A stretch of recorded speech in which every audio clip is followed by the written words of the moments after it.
زندگی کے جو جھمیلے ہیں اس میں حصہ لینے کا نام دین ہے. انسان تھکتا ہے, اللہ نہیں تھکتا. یہ جو نہ کہہ رہے ہیں قرآن کو کھلنے مت دو, ان کی نیت پر شبہ نہیں کرتا میں, لیکن پھنس جائیں گے اللہ کے. میری کتاب کو نہ کہنے والا تو کون ہوتا تھا؟ یہ کتاب ہم نے نازل فرمائی, اس میں تمہارا تذکرہ ہے. نجات کا سبب اللہ کا وہ دین ہے. دین یعنی کیا؟ زندگی کا بندوبست, پیدائش سے لے کر موت تک ساری چیزوں کے بعد کھینچا تنا کسا ہوا بیان کہ ہر جگہ آدمی اپنے آپ کو دیکھ لے کہ میں انسان کے سوا جتنی حیوانی زندگی جن کو اللہ نے دی ہے, کوئی اپنے بدن کی شرمگاہ کو نہیں چھپاتا. جنہوں نے کہا کہ میں بندر کا پتر ہوں, وانر پتر ہوں میں تو یہی کہوں گا کہ مبارک ہوا, آپ کے پتا جی بندر تھے, لیکن میں یہ دعویٰ کرتا ہوں کہ میرے پتا جی پیغمبر. تو یہ جو انسانی زندگی ہے یہ سرگوپری ہے. تو زندگی تو ایسی گزارے جو حیوانوں کے مقابلے میں اعلیٰ ہونی چاہیے.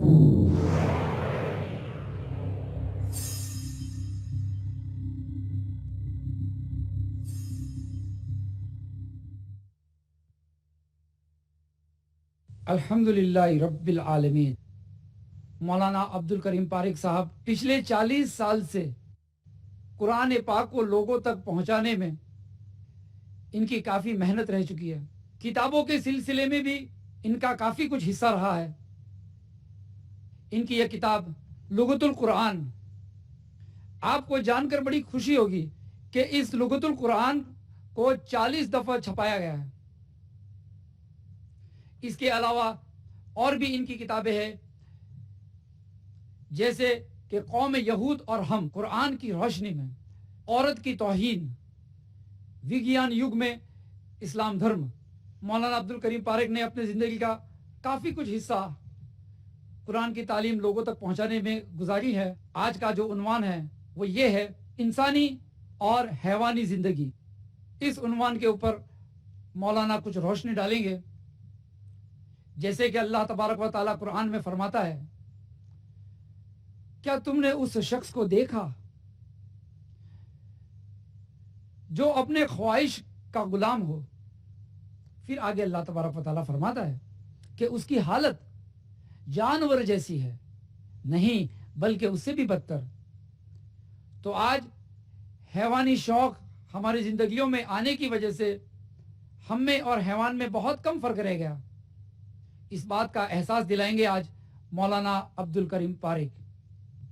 الحمدللہ الحمدللہ الذی جعل لكل شیء سببا وانزل على عبده کتابا عجبا یہدی الى الرشد فآمنا به. اللہم صلی علی محمد عبدک رسولک النبی الأمی. ان الذی فرض علیک القرآن لرادک الی معاد. لقد خلقنا الانسان فی احسن تقویم ما خلقت الجن والانس الا لیعبدون.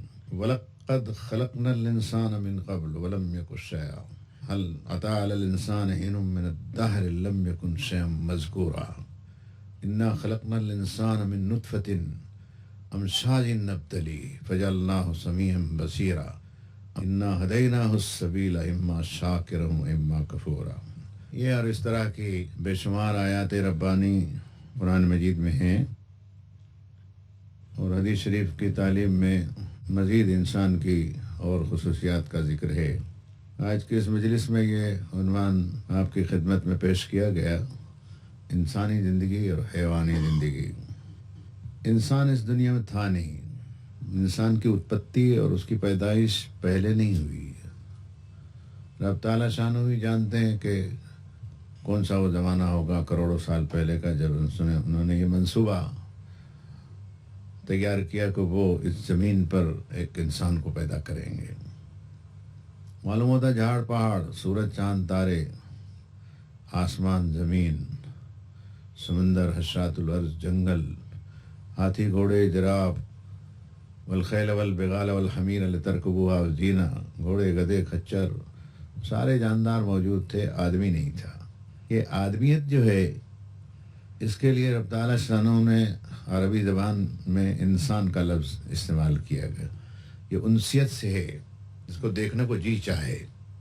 کلاسیکل لینگویج میں دنیا میں 2 زبانیں ہیں, یا 3 بھی کہہ سکتا ہوں. ایک عربی ہے, دوسری سنسکرت ہے, اور ہبرو وغیرہ بھی, لیٹن بھی اس کے زمرے میں آتی ہیں. کلاسیکل زبان میں لینگویج میں کوئی لفظ اگر ہو تو اس کو اٹھانے کے لیے دوسری زبانوں میں 10 لفظ لانے پڑتے ہیں، 5 لانے پڑتے ہیں جب اٹھتا ہے وہ. جیسے کوئی پتھر چھوٹا سا ہے، آپ نے اٹھا لیا، میں نے اٹھا لیا، لیکن بہت بڑی شیلا ہے، پہاڑی چٹان ہے، تو اس کو اٹھانے کے لیے پھر 25 مزدور چاہیے، کرین بھی چاہیے آج کے زمانے میں.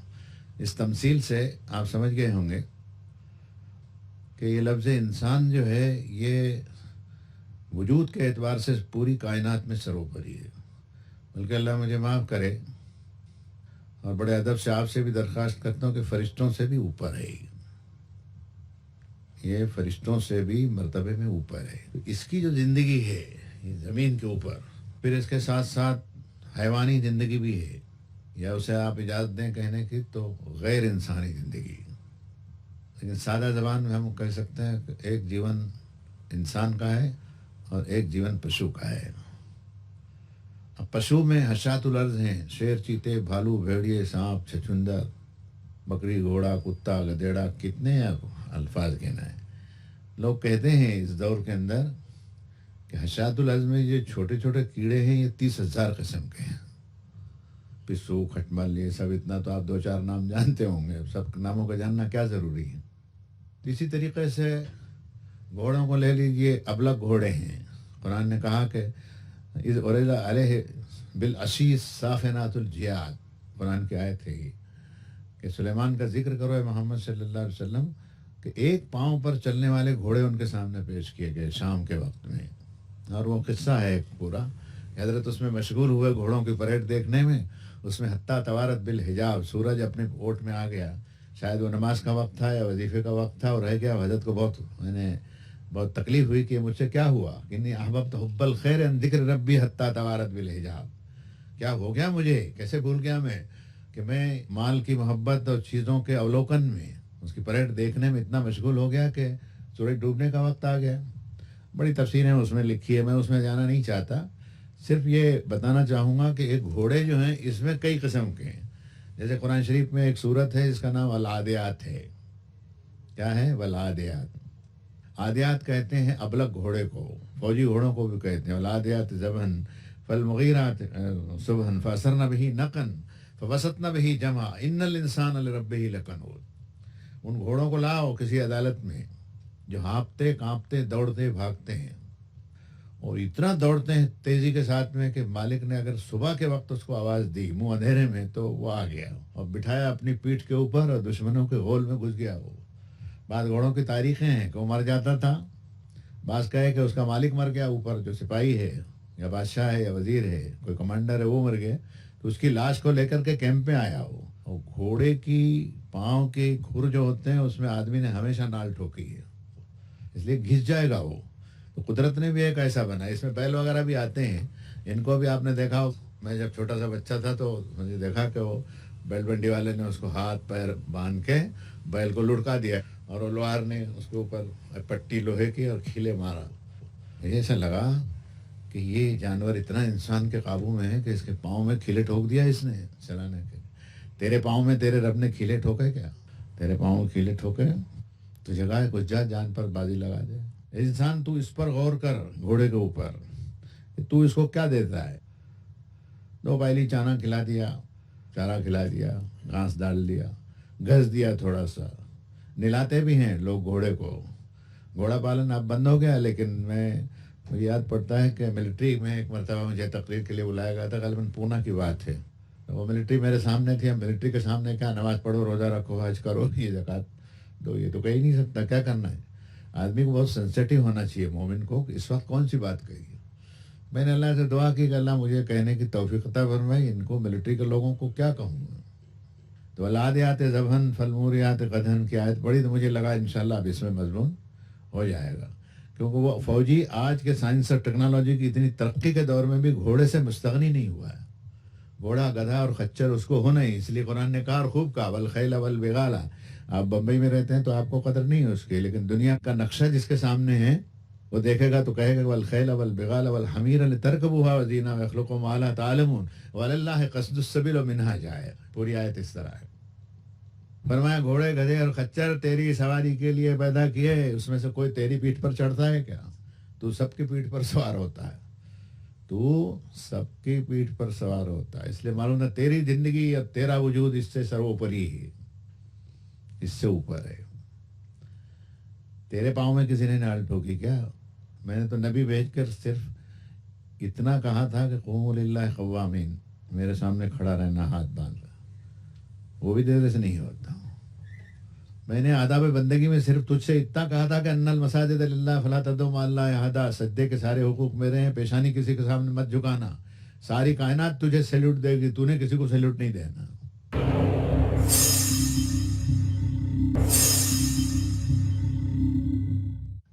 یہ سب آیتیں جو ہیں وہ آپ کے اور میرے ذہن کو ایک دم وچلت کرتی ہیں کہ بھئی ہے کیا یہ؟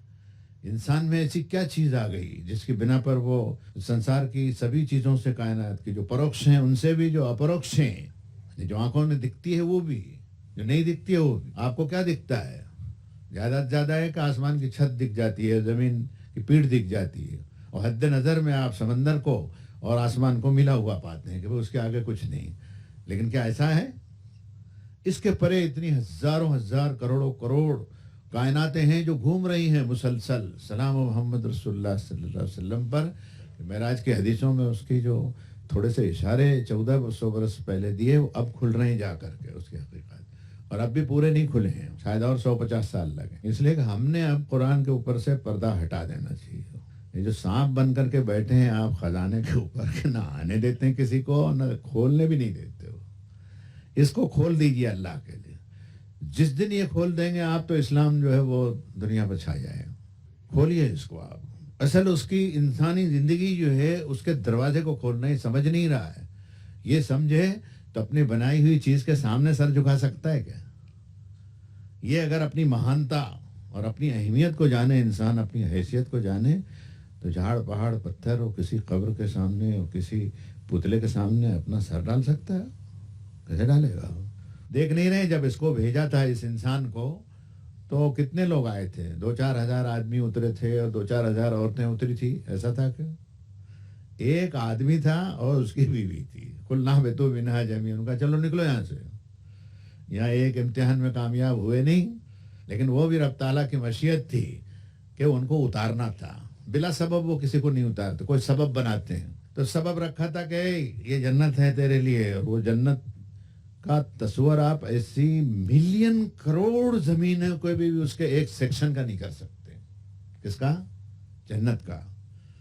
ایک آیت پڑھوں گا تو آپ سمجھ جائیں گے. جو میں کہنا چاہتا ہوں اس کے لیے میرے پاس شبد نہیں ہے، میری زبان قاصر ہے. جو قرآن نے کہا اس کی تشریح کے لیے، سارعوا الی مغفرۃ من ربکم وجنۃ ارضھا کارض السماء والارض، دوڑو اللہ کی مغفرت اس جنت کی طرف جس کی لمبان اور چوڑان زمین اور آسمانوں سے بھی کہیں زیادہ ہے. تو وہ ہوگی کہاں؟ آپ مجھے بتائیے، وہ کہاں ہوگی؟ وہ زمین اور آسمانوں سے جس کی لمبان چوڑان زیادہ ہو تو وہ رہے گی کہاں؟ وہ قرآن نے اس کا اشارہ دے دیا. اس کو معلوم ہے کہ انسان کو میں نے عقل سے، تدبر سے اور علم سے نوازا ہے، فضیلت سے. اس کے دماغ میں کبھی آئے گی بات کہ بھئی جنت کہاں ہے؟ فرمایا انہا جنت الماء یغشی السدرۃ ما یغشی ما زاغ البصر وما طغی انہا جنت الماء. فرمایا اس کائنات کی سرحد کے پرے، ساتوں آسمان اور زمین کی سرحدوں کو پرے، جو اس کی باؤنڈری اس نے مخلوق کے لیے بنا رکھی ہے کہ اس میں کوئی پھٹک نہیں سکتا. جبریل بھی بغیر اجازت کے اس کے پر جل جائیں اگر وہاں قدم رکھے ہو، اس کے پرے وہ جنتیں ہیں. تو آپ اس کائنات کی کوئی تھا لگا سکتے ہیں؟ یہ اس کے لیے ہے، اس انسان کے لیے. اب میں یہ کہنے میں کوئی حرج نہیں سمجھتا کہ یہ 40 50 60 70 سال کی زندگی، ایوریج تو آپ 50 لے لیجئے، اس میں اس کو یہاں رکھنا ٹرائل بیسس کے اوپر، اور یہ اگر امتحان میں پاس ہو گیا تو اس کو جنت دے دینا ہمیشہ کے لیے. یہ اسکیم ہے وہ. اس لیے اس نے انسان کی تخلیق کے وقت میں جو منصوبہ بنایا وہ قرآن میں آپ شروع میں ہی دیکھیں گے، لیکن نہیں سمجھنے کی وجہ سے ہمارے پلے کچھ پڑتا نہیں ہے. ثواب ہے اس کے پڑھنے میں، چھونے میں، حفظ کرنے میں، نمازوں میں اس کو پڑھنا پڑتا ہے، پڑھے بغیر تو چارہ نہیں. لیکن سمجھنے سے چیز کھلتی ہے. بات کو سمجھانے کے لیے اے محمد صلی اللہ علیہ وسلم اس کو قصے کی تفصیل بتاؤ، یہ کیا قصہ ہے. جیسے حضرت یوسف کا قصہ ہے، حضرت موسیٰ علیہ السلام کو قصہ ہے. قرآن مجید کی ایک سورت کا نام ہی قصص ہے. تو اس میں کوئی عیب نہیں ہے کہ کوئی ایسا قصہ بیان کیا جائے جس کی کوئی حقیقت ہو. کہتے ہیں کوئی آپ کا مسلمان بادشاہ تھا، وہ شکار سے بہت دلچسپی تھی اس کو، شکار وکار کے لیے کہیں گیا ہوگا، اور تھا بھی مومن، یعنی ایسا ہلکٹ چالو نہیں تھا. بہت سے بادشاہ ہلکٹ اور چالو بھی ہوئے ہیں، کسی کی ٹوپی اتار لی، کسی کے کپڑے اتار لیے، کسی کے پیسے چھین لیے. یعنی آدمی گرتا ہے تو پھر کوئی گرنے کی سرحد نہیں ہوتی. اور ٹھیک ٹھاک بادشاہ تھا، نماز وغیرہ اللہ کا ذکر کرتا تھا. وہ اس میں وہاں سے ایک بڑے میاں نکلے، وہ بھی اللہ والے تھے.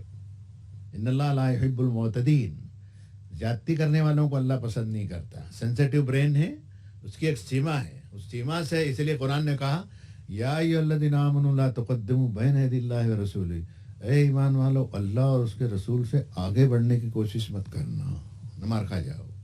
اسی بات کو اس قصے سے پہلے میں سناتا ہوں، حدیث میں بھی آیا، مجھے دیکھو ایسا کرو، میں نماز بھی پڑھتا ہوں، روزے رکھتا بھی ہوں، نفلی روزے رکھتا بھی ہوں، نہیں بھی رکھتا، لیکن فرض روزے رکھتا ہی ہوں. نفل پڑھتا بھی ہوں، کبھی چھوڑ بھی دیتا ہوں، لیکن فرض کرتا ہی کرتا ہوں. تم سلو کما رأیتمونی ان اصلی، اس طرح نماز پڑھو جیسے مجھے دیکھو. میں بازار میں بھی جاتا ہوں، بیوی بچوں کی خدمت بھی کرتا ہوں، مہمانوں کی مہمان نوازی بھی کرتا ہوں، خیرات بھی کرتا ہوں، صدقہ بھی کرتا ہوں، توبہ بھی کرتا ہوں، استغفار بھی کرتا ہوں، مہمانوں کی خدمت بھی کرتا ہوں. زندگی کے جو جھمیلے ہیں اس میں حصہ لینے کا نام دین ہے، اور وہ پیغمبر کی سیرت کی اتباع پر ہے. لیکن اب زیادہ شروع کر دیا، مثلا رات بھر جاگ ہی رہے ہیں تو قرآن نے اس کو منع کیا، رسول اللہ نے بھی منع کیا. حدیث میں آتا ہے کہ نیند نہ آئے تو رسول اللہ تھوڑا سا تہجد کی نماز کا یوں کروٹ پر لیٹ جاتے تھے آنکھ بند کر کے کہ بھائی چلو تھوڑا سا ریسٹ ملے برین کو. انسان تھکتا ہے، اللہ نہیں تھکتا. دینے والا نہیں تھکتا، لینے والا تھک جاتا، اسی کا دامن مختصر ہوتا ہے. تو اب اس قصے کی طرف آتا ہوں جس میں آپ کا دھیان اس طرف لے جانا چاہتا ہوں کہ بھئی انسانی زندگی کی جو سنجنا اور اس کی پریبھاشا، اس کا جو ڈیفینیشن ہے، اس کو اگر جانے گا تو معلوم ہوگا کہ ہاں میری حیثیت اللہ نے بہت بڑی یہ اور بہت بڑی عمدہ چیز ہے میرے پاس میں جو کھلی نہیں ہے، مجھ پر میرا وجود نہ کھلے. وہ نعمت الدولہ، یا تمہارے بادشاہوں کے نام بھی ماشاءاللہ بڑے لمبے چوڑے تھے. لیا اس نے کہ جو کچھ دے گا اللہ دے گا، کیا دے گا عباد الدولہ کے پاس کیا ہے، ایسا کر کے اس کو حقیر، یعنی اس کی ایسی تیسی کر دی. اس نے کیا دے گا، جو کچھ دے گا. بادشاہ اللہ والا تھا، سر جھکا دیا، یا اللہ پاک میری ایسی تیسی کر دی اس نے. جبکہ بڑے بڑے بادشاہ جو ہیں اس کے ہوش خطا ہو جاتے ہیں میرا نام سن کر کے، اور اس نے تو بڑے میاں نے یہی میرا تیاں پاچا کر دیا. وزیروں کو بلا اس کو سجدہ کیا، اور اللہ میں تو آج اس کو اتنا دے دیتا ہوں کہ اس کی 10 نسلیں کھائیں گی، تو مجھ سے راضی ہو جا. ٹھیک ہی ملا ہے. مومن جو ہے وہ کسی بھی چیز سے بدھی کا اخذ کرتا ہے، عقل کو، کہ بھئی اس نے میرے کو کیوں کہا کہ بادشاہ کیا دے گا، جو کچھ دے گا اللہ دے گا. بات صحیح کہی اس نے. انہوں نے کہا جی بڑے میاں کیا بات کرتا ہے؟ بولے کون بادشاہ؟ کائے گا بادشاہ؟ تو کیا دے گا؟ میرا اللہ دے گا. ارے بابا ہاں اللہ ہی دے گا، تو لے جا. بڑی خوشامد کر کے اس کو ایک گڑوا دیا. گڑوا کس کو کہتے ہیں؟ ان زمانے میں مٹی کے سکورے جو بنتے تھے نا، وہ اس میں کہا کہ اس کو اشرفیاں بھر دو، سونے کے سکے، اور بڑے میاں کے سر پر رکھ دو. اب بڑے میاں کے سر پر رہے تو اب بڑے میاں نے اٹھا لیا. آپ کو ڈنگل ڈنگل ہو رہے ہیں، اٹھ بھی نہیں رہا، جانا کہاں، کیا کرنا، اور یہ بھی نہیں معلوم اس میں کیا ہے. نہیں، کوئی گاؤں میں کوئی چائے خانہ ہے، کوئی ہوگا وہاں جا کے ایسا کر رہے ہیں. کسی نے کوئی میرے جیسا چالو تھا، اس نے کہا کیا ہے بڑے میاں؟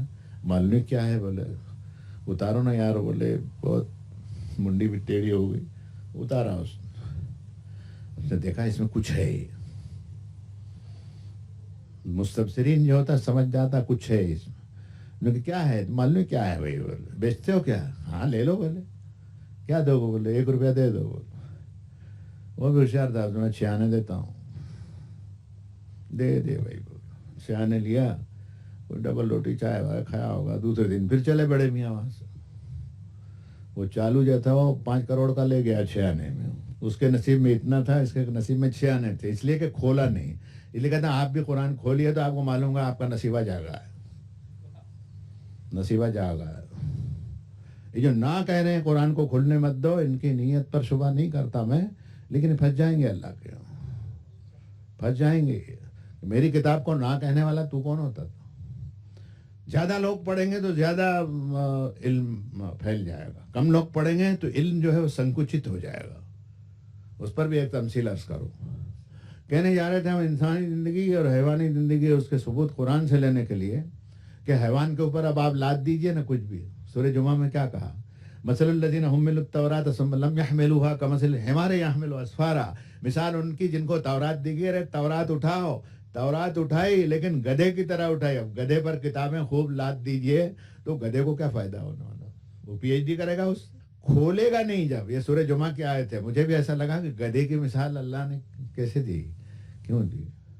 وہ گدھا بیچارہ یوں بھی بدنام ہے دنیا میں. بندے کہا تو گدھیڑو چاہے بولے گجراتی میں صاحب گدھیڑو آئے. ایسی بدنامی اس غریب کی ہوئی ہے کہ پوچھو مت. تو قرآن نے کہا کہ گدھے کے اوپر بہت سی کتابیں لاد دو، کتاب کھولی نہیں تو کیسے مانو؟ تو آپ پر بھی قرآن کھولے گا نہیں تو معلوم کیسے ہوگا آپ کون ہو، کیا ہو، انسان کیا ہے، حیوان کیا ہے؟ اب وہ بڑے میاں پھر چلے. بھوک نے کس کا پیچھا چھوڑا ہے؟ کروڑ وظیفے بھی کریں گے تو بھوک نے پیچھا چھوڑا ہے، پیغمبروں کا پیچھا نہیں چھوڑا. اس نے کہا ما جعلناہم جسدا لا یاکلون الطعام وما کانوا خالدین. کسی پیغمبر کو بھی ہم نے ایسا بدن نہیں دیا تھا کہ کھانا نہ کھاتا ہو. ہمیشہ رہنے کے لیے بھی کوئی نہیں آیا. کوئی پیغمبر ہمیشہ رہنے کے لیے آیا؟ نردھارت سمے کے اوپر، مقرر وقت کے اوپر ان کی زندگی ختم ہو گئی، ان کو بھی دنیا سے جانا پڑا. اور فرمایا الا انہم یاکلون الطعام یمشون فی الاسواق. پیغمبر بھی کھانا بھی کھاتا تھے، بازاروں میں جاتے. بازاروں میں کوئی ریکھڑ پٹی کرنے کے لیے جاتے تھے، سامان بیچنے خریدنے کے لیے، کام کے لیے جاتے ہوں. بلا وجہ تو بازار میں جانے میں رسول اللہ نے بھی منع کیا، لیکن ضرورت پر بازار میں جانا ضروری ہے. حیوان بازار میں نہیں جاتا، یہ بازار میں جاتا ہے، چیز کو دیکھتا ہے، پرکھتا ہے کون سی کام کی ہے، بھاؤ ہے، ٹاؤ ہے، کون سی ضرورت کی ہے، نہیں ہے، کوالٹی دیکھتا ہے، 25 باتیں دیکھتا ہے. وہ انسان ہے نا. اب یہ بڑے میاں پھر دوسرے دن گئے تو لشکر کا پڑاؤ تھوڑا آگے ہو گیا ہوگا، شیر ویر نہیں ملا ہوگا تو لشکر آگے بڑھ گیا ہوگا. اب پھر بڑے میاں نے وہی رٹ لگائی، کیا دے گا اماد الدولہ، جو کچھ دے گا اللہ دے گا. اب بادشاہ نے سن لیا تو بادشاہ کا پارا چڑھ گیا. ارے یہ بڑے میاں نقلی معلوم ہوتا ہے. کل میں نے اس کو اتنا دیا کہ 1000 سال تک اس کی نسل کھا سکتی تھی. اس زمانے میں سکے یہ کاغذ کے نوٹ نہیں تھے، سونے کے سکے ہوتے تھے. 1000 سال تک اس کی نسل کھا سکے، اتنا بڑا گھڑے میں نے سونا ڈال دیا تھا. اور یہ آج پھر منگنے کو نکلا. بولا پولیس کو، لا پکڑ کے بولے اس کو. اللہ دھکے دھکے دیتے. پھر اس نے یہی بولا، کیا دے گا؟ بولے تو. ارے بولے بڑے میاں ہوش ٹھکانے ہیں تمہارا؟ کس دنیا میں رہتے ہو؟ بولے اسی دنیا میں رہتا ہوں جس دنیا میں تو اپنا بادشاہی کا ڈھونگ رچائے ہوئے، اسی دنیا میں بھی رہتا ہوں. فالتو ہو؟ بولے تو فالتو ہے. بولے بادشاہ کو. بولے ارے بھائی میں کل دیا، کیا دیا؟ بولے تو نے میرے. ارے اتنا دیا کہ 1000 سال تیری نسل کھا سکتی. جا. بولے میں نے 6 آنے میں بیچ ڈالا. اب بادشاہ نے پھر سجدہ کیا، یا اللہ 10 کروڑ روپیہ میں دے دوں لیکن تو 6 آنے دینا چاہتے تو 6.25 آنے نہیں ملتے کسی. اسی کو تقدیر کہتے ہیں، اسی کو تقدیر کہتے ہیں. وہ جو 6 آنے والا تھا وہ گھر لے گیا ہوں گا تو اس کی تو سونے کی گنگا ہی ہو گئی نا. اس نے کھول کے دیکھ لیا تھا اس کو کہ اس میں کچھ ہے. میں کہتا ہوں آپ بھی اس کو کھول کر کے دیکھو، یہ کتاب مبین ہے، اس میں ہے کیا.